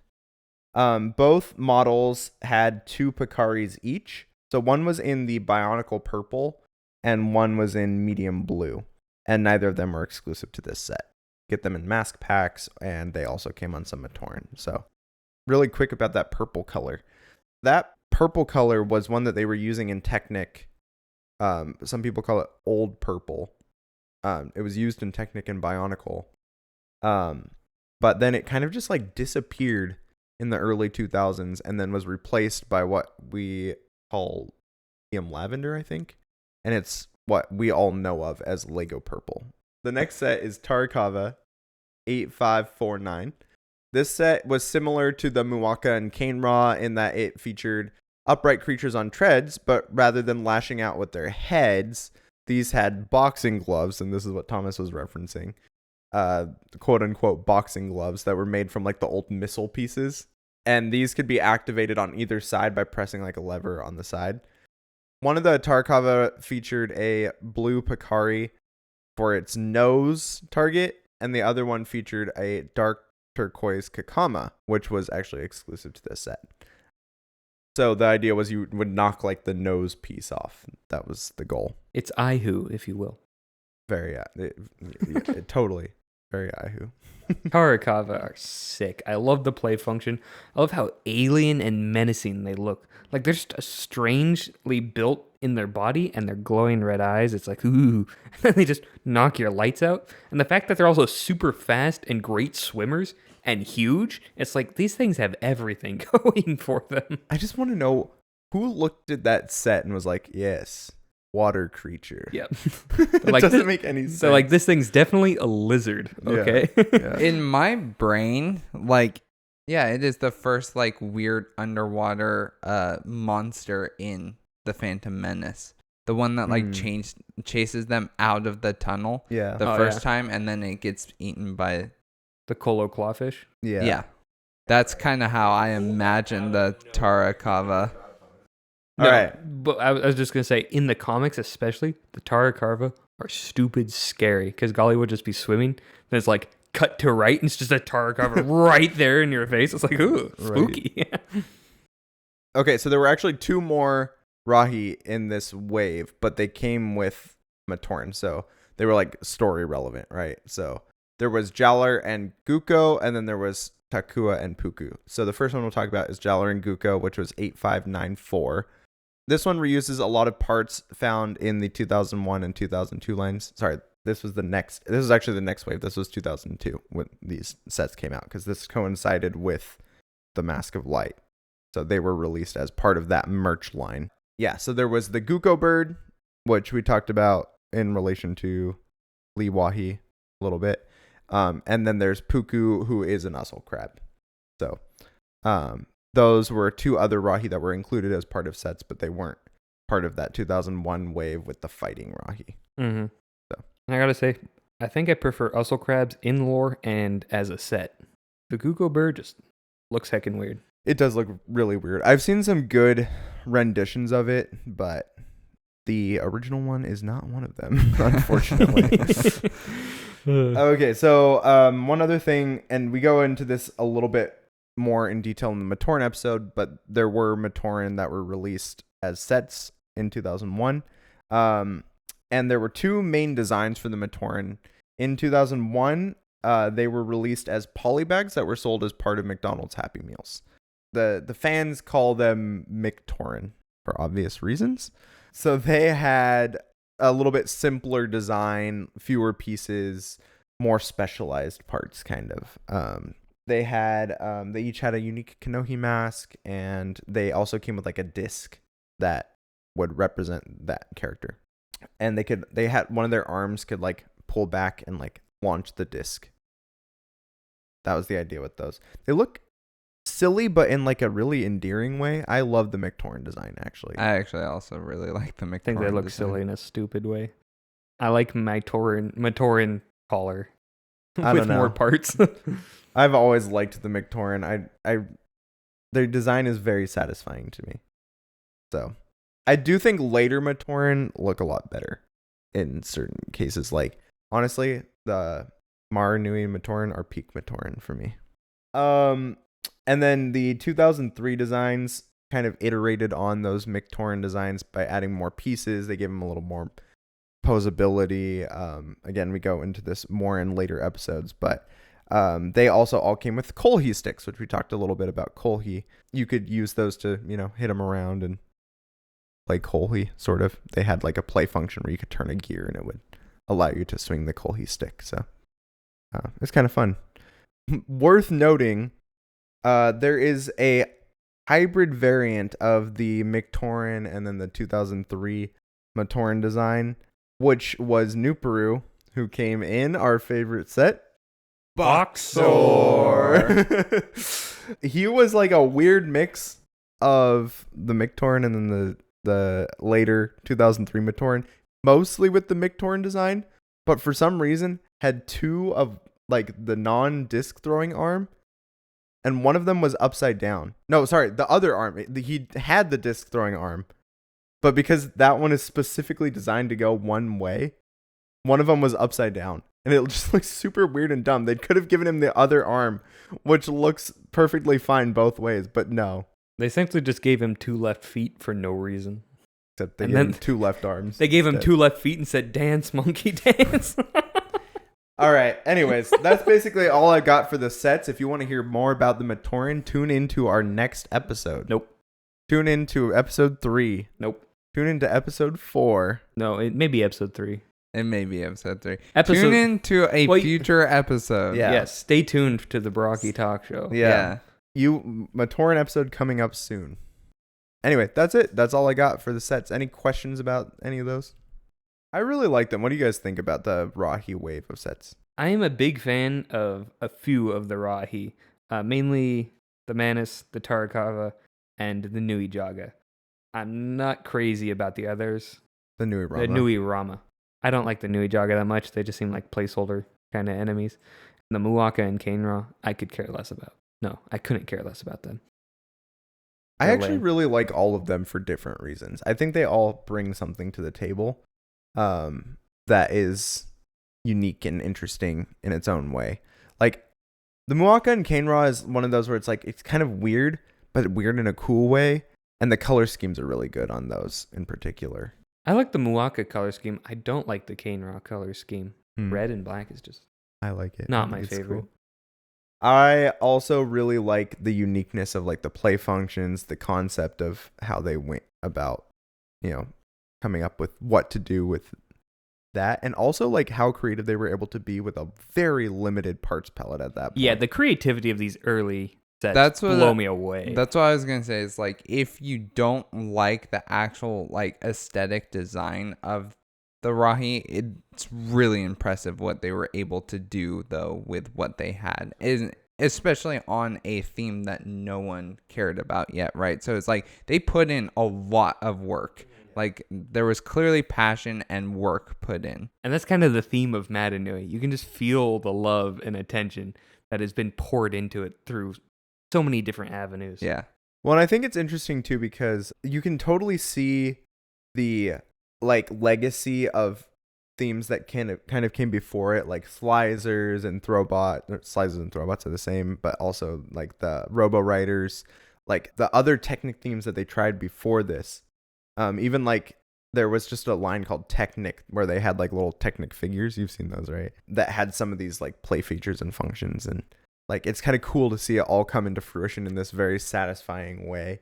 That ends up unfortunately really only lasting into like 2002, 2003, and then they pretty much dropped the play feature thing. All right. So that means we're moving on to the community section. You are now entering the community portion of the podcast. In this section, we showcase some of our favorite creations from talented and passionate members of the Bionicle fandom.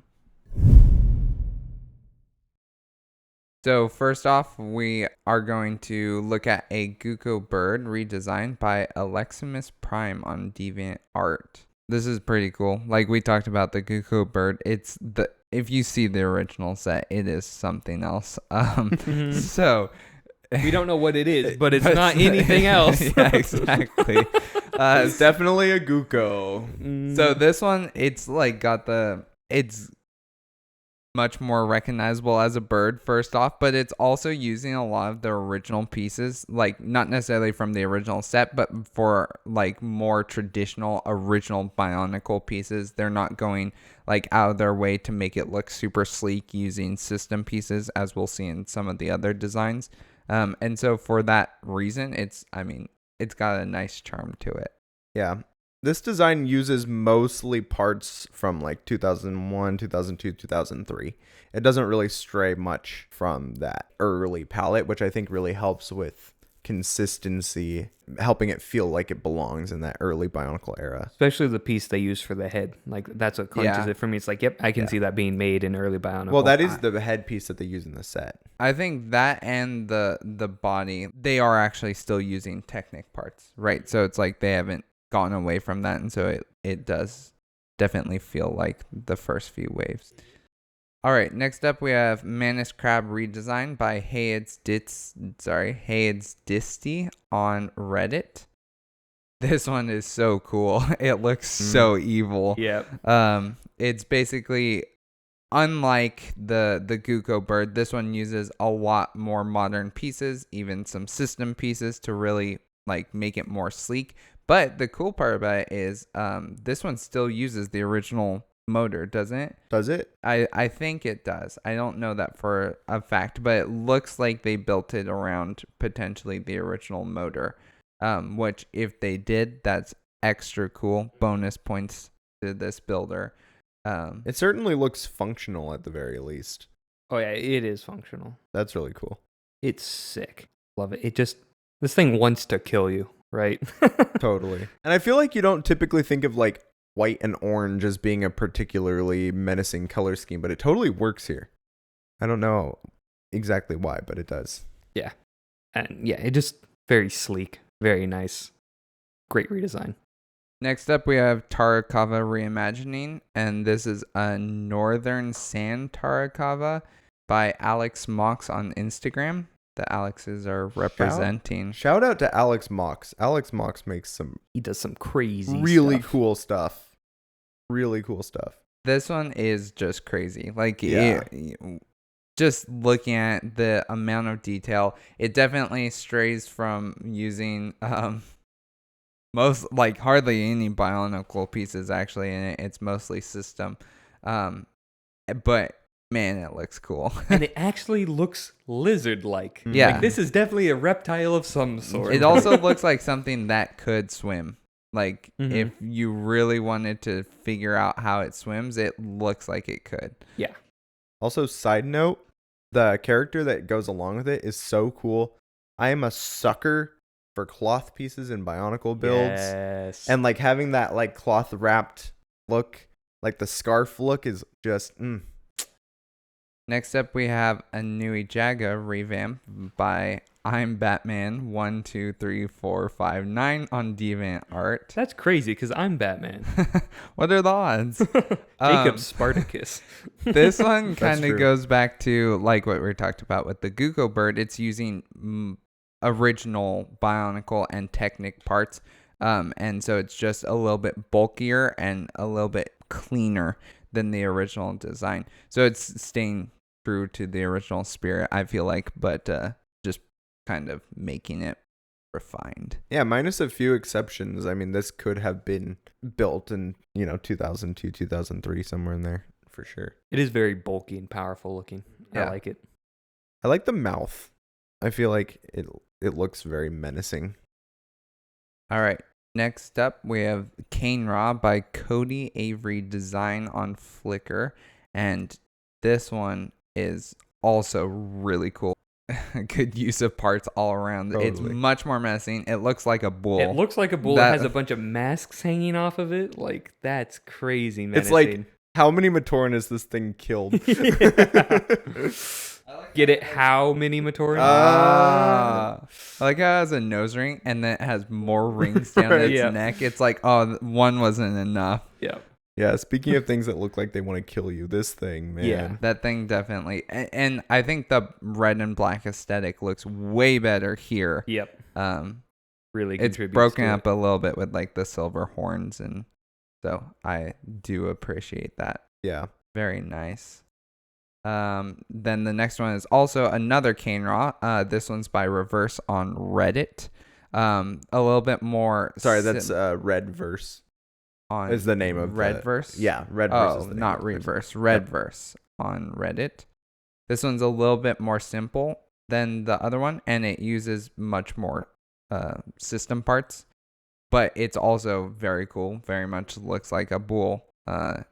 Like you would believe that's what's What I supposed like to most be. about this one is it maintains the treads aspect, and it allows. So basically, the way that they have it set up in this mock, and this is genius. It allows for a conversion between legs and treads. So like, just by rotating them around, you can like bring out the treads so it can like move more quickly. It That's can right. move more quickly. I'm on a roll, man. But I really like this design. I feel like this looks so cool. And I love that it keeps the weirdness of Bionicle Rahi having wheels and Right. stuff. Yeah. It's like, okay. But it looks weirdly natural in this mock. Like Yeah. it feels sort of right. I don't know how to Yeah. explain it. It's really sick. What's the part they're using on the back to make the art? Is that a tire? On the back of what? Like Oh, on like its neck. no, it's shoulders. Yeah, that is, I believe, the lid of a racer's canister. Yes, that's what it is. It's the lid off of a Lego racer's canister. That's crazy. Okay, so next up we have another Nui Jaga revamp by Red40 Jake on Reddit. This one, unlike the one we just looked at, is using a lot of newer parts, not sticking to the traditional Bionicle palette, but it is cool. It is. It's like sick. this armored, it looks like there's no chink in the armor, right? Like it's just this big bulky scorpion. Which I like because in lore, they're always referred to as like heavily armored, right? It's like, oh, you're not getting through their armor with your normal tools. So seeing this thing, you're like, yeah, this thing is a literal tank, right? Yeah. It's taking no damage. And dude, the parts usage on this is so cool. Using the Knight's Kingdom part for the helmet, it gives kind of Yeah. like a samurai helmet look, and I think that that's super cool. And then also like the line of masks along the back, to make Yeah, the armor, and the use of the Krana. the as well. Krana, yeah, such a great part design. I think it's cool too that the blue Pakari are still there too, as well. So it's like they kept true to the original set in And that regard. the purple Nui Jaga too is very cool as well, made by the same builder. Oh, by the same builder. That is very nice. Yeah. Next up, we have some Gokoro fan art. This is by Vi Govery on DeviantArt. Just a very nice image of Gokoro. It has Gakoro. It has What are you, some sort of Lematorin? exactly right. It has the mask with the waterfall, as we talked about earlier, like featured in the back, and then the huts that are very organic, leafy. What I like about this one lettuce. is the little trading post. And also, I love the Matoran designs here. It has like that, it looks like one of the a painting you would see in a hotel room, right? It has kind of like that weird shading Yeah, I style can see and whatever. That. Yeah. You know what it reminds me of? It reminds me of Ralph McQuarrie concept art. Does a little bit like this Matoran front and center Mhm. here. Like, yep, it Yeah, does look Ralph it McQuarrie. does. It's That is a very, very high compliment too. Yeah, he's the. If in case you don't know, he is the concept artist for Star Wars. So he came come up. He's the one that came up with tons of cool stuff, and his concept art is just so neat to look at. all right. Next up, we have a Leikoro fan art by Pavel PPP on DeviantArt. This one's pretty cool too, as well. It's kind of what you would expect from Leikoro, it's a bunch It's- of lazy Matoran playing instruments and living in trees. And for some reason, Takua's there. 'Cause And Takua's everywhere Takua's on Mata everywhere. Nui. Yeah, so it's like, that's reasonable. Interesting how tall They made Matau Matau, yeah. is here compared to the other Matoran. Because they are not that tall physically like that. I mean, there's just a random Matoran in the background who's super tall too. So I think they're just playing with heights, which in Leikoro, probably the best thing you can be doing. Very nice. Good one. I like the representation though. It's cool. Yeah, I think it's really neat. All right. Well, that is all we have for today's episode. We hope you enjoyed it. And if you'd like to know more about Bionicle lore, we got the podcast for you. The Barraki Talk Show. If you have a mock that you would like to submit for any upcoming episodes, please feel free to send it to us. We would love to see it. We will roast it alive. We will not do that. We are not Tom Matoran. We will give it a big old smoochy kiss. We won't do that either. We're not going to do we're going to pull a Sanctum Guard and just look at it. Yep. We won't touch it. We won't interact with it. But we will know it's coming. Also, if you are related to, or if you have designed anything for like an official Bionicle mock or a contest or something, we would love to talk to you. So please reach out to us. And yeah, that's all. That's all, folks. This brings us to the end of today's podcast. If you enjoyed the discussion, please follow us on Spotify or Apple Podcasts. If you like to watch instead of listen, you can also find us on YouTube. The Barraki Talk Show is only made possible thanks to viewers like you. Thank you.